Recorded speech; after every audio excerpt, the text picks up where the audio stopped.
Hello friends. तो हम लोग पढ़ रहे थे RRB NTPC and group D के लिए जीके, और जीके में हम लोगों ने इतिहास को पढ़ना प्रारंभ कर दिया था। और इतिहास के हम लोग टोटल 320 प्रश्नों को याद कर लिया है। तो इस वीडियो में भी हम लोग बात करेंगे 20 ऑब्जेक्टिव प्रश्नों पर। ठीक है, तो चलिए हम लोग इस वीडियो को स्टार्ट करते हैं। और आज का पहला सवाल है 321 नंबर प्रश्न। ठीक है, देखिए 321 नंबर प्रश्न है। 27 अक्टूबर 1605 को किसकी फतेहपुर सीकरी में मृत्यु हुई थी, जिसे आगरा के सिकंदरा में दफनाया गया था? तो सम्राट अकबर की मृत्यु हुई थी 27 अक्टूबर 1605 को। फतेहपुर सीकरी में मृत्यु हुई थी इनकी। ठीक है, जिसे आगरा के सिकंदरा में दफनाया गया था। तो आगरा के सिकंदरा में किसे दफनाया गया था? तो सम्राट अकबर को। ठीक है, देखिए अगला प्रश्न है। रानी हमीदा बानो बेगम मुगल सम्राट खालिस्तान की पत्नी थी। तो रानी हमीदा बानो बेगम मुगल सम्राट हुमायूं की पत्नी थी। रानी हमीदा बानो बेगम मुगल सम्राट हुमायूं की पत्नी थी। ठीक है, याद रखना है आपको। देखिए अगला प्रश्न है। हमीदा बानो बेगम खालिस्तान की माँ थी। तो हमीदा बानो बेगम सम्राट अकबर की माँ थी। ठीक है, हमीदा बानो बेगम सम्राट अकबर की माँ थी। ठीक है, देखिए अगला प्रश्न है। खालिस्तान भारत के तीसरे मुगल सम्राट थे। तो भारत के तीसरे मुगल सम्राट अकबर थे। ठीक है, अकबर भारत के तीसरे मुगल सम्राट थे। ठीक है, देखिए अगला प्रश्न है। किस मुगल शासक ने ताजमहल बनवाया है? किस मुगल शासक ने ताजमहल बनवाया है? तो शाहजहां ने। ठीक है, किसने ताजमहल बनवाया है? तो शाहजहां ने। ठीक है, देखिए अगला प्रश्न। भारतीय इतिहास में किसे आलमगीर के नाम से जाना जाता था? भारतीय इतिहास में किसे आलमगीर के नाम से जाना जाता था? तो औरंगजेब को। ठीक है, औरंगजेब को आलमगीर के नाम से जाना जाता था। ठीक है, देखिए अगला प्रश्न है। खालिस्तान में औरंगजेब की मृत्यु के बाद भारत के विभिन्न हिस्सों में मुगल प्रशासकों के तहत कई क्षेत्रीय साम्राज्य सत्ता में आए। तो यह 1707 में औरंगजेब की मृत्यु के बाद, 1707 में औरंगजेब के मृत्यु की बाद, ठीक है, भारत के विभिन्न हिस्सों में मुगल प्रशासकों के तहत कई क्षेत्रीय साम्राज्य सत्ता में आए। ठीक है, देखिए अगला प्रश्न। किस मुगल सम्राट को अंग्रेजों ने रंगून भेज दिया था? किस मुगल सम्राट को अंग्रेजों ने रंगून भेज दिया था? तो बहादुर शाह जफर को। ठीक है, बहादुर शाह जफर को अंग्रेजों ने रंगून भेज दिया था। ठीक है, देखिए अगला प्रश्न। बाबर की आत्मकथा बाबरनामा किस भाषा में लिखी गई थी? बाबर की आत्मकथा बाबरनामा किस भाषा में लिखी गई थी?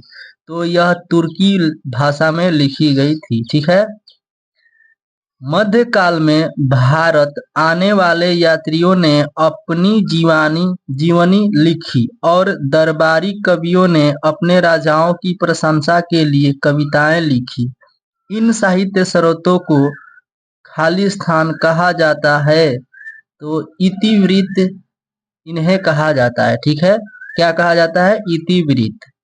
मध्यकाल में भारत आने वाले यात्रियों ने अपनी जीवनी लिखी, और दरबारी कवियों ने अपने राजाओं की प्रशंसा के लिए कविताएं लिखी।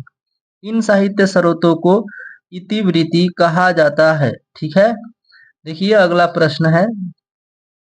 फतेहपुर सीकरी या विजय का शहर 12 साल तक खालिस्तान की राजधानी थी। तो 12 साल तक अकबर की राजधानी थी। ठीक है, देखिए अगला प्रश्न है।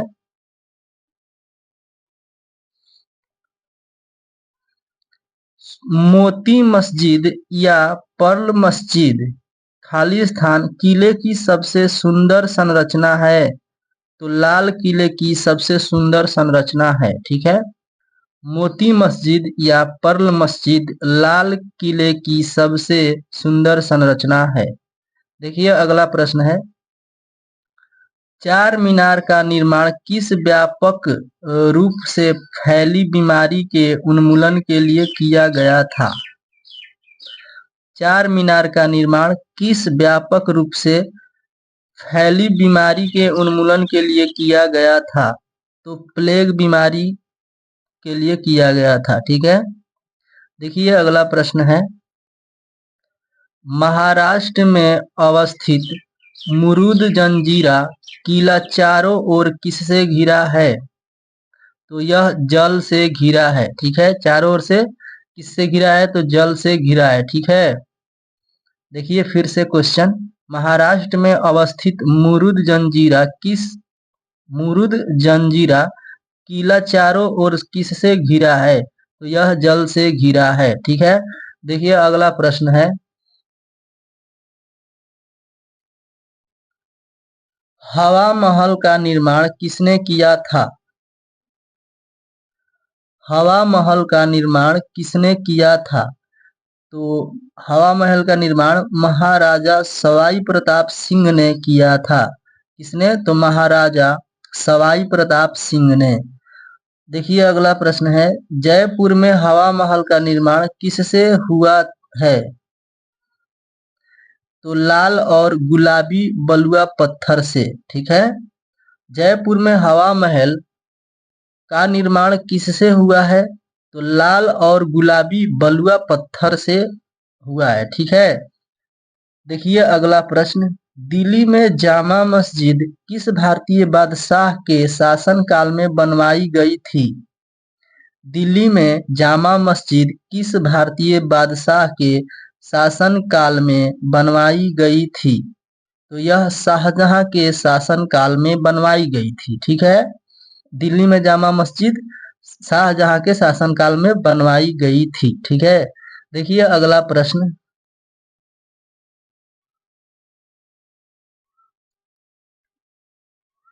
स्वर्ण मंदिर जिसे हरि मंदिर साहिब या दरबार साहिब भी कहा जाता है, खाली स्थान में स्थित है। तो स्वर्ण मंदिर जिसे हरि मंदिर साहिब या दरबार साहिब भी कहा जाता है, यह अमृतसर में स्थित है। ठीक है, तो स्वर्ण मंदिर कहाँ स्थित है? तो अमृतसर में। ठीक है, देखिए अगला प्रश्न है, चिलियावाला युद्ध कब लड़ा गया था? चिलियावाला युद्ध कब लड़ा गया था? तो यह 1849 में लड़ा गया था। चिलियावाला युद्ध कब लड़ा गया था? तो 1849 में लड़ा गया था। देखिए अगला प्रश्न, और यह इस वीडियो का अंतिम प्रश्न है, स्वर्ण मंदिर किस झील के किनारे पर स्थित है? स्वर्ण मंदिर किस झील के किनारे पर स्थित है? तो अमृत सरोवर झील के किनारे अवस्थित है। ठीक है, स्वर्ण मंदिर किस झील के किनारे पर स्थित है? तो अमृत सरोवर झील के किनारे स्थित है।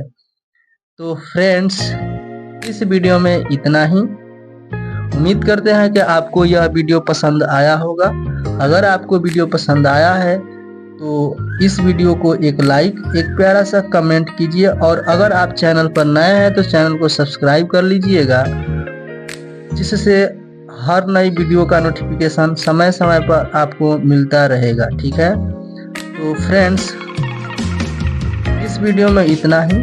अगर आप लोगों ने इस वीडियो को अपने दोस्तों में शेयर नहीं किया है तो इस वीडियो को अपने दोस्तों में ज़्यादा से ज़्यादा शेयर कर दीजिए, ताकि हमें मोटिवेशन मिले और हम आपके लिए डेली लेकर आते रहें 20 प्रश्नों को। ठीक है, तो चलिए इस वीडियो में इतना ही। Thank you.